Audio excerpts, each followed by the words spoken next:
You ask Tiger to calculate. This deals with finding the midpoint between 2 points. The midpoint between the 2 points is -5.5, -4.5. Let's solve it step by step.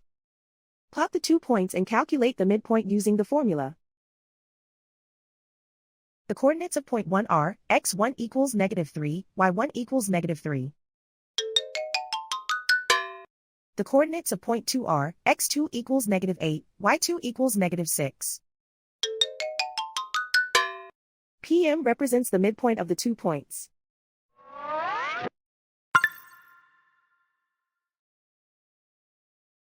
Use the x values in the midpoint formula to find the midpoints x. x1 equals -3. x2 equals -8.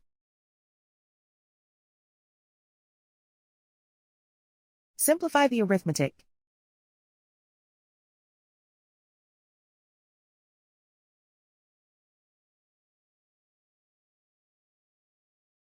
Use the y values in the midpoint formula to find the midpoints y. y1 equals -3.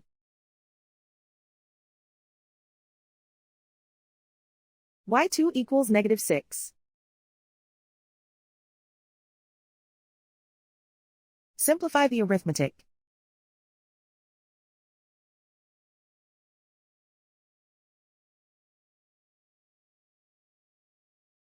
And so, the midpoint is -5.5, -4.5.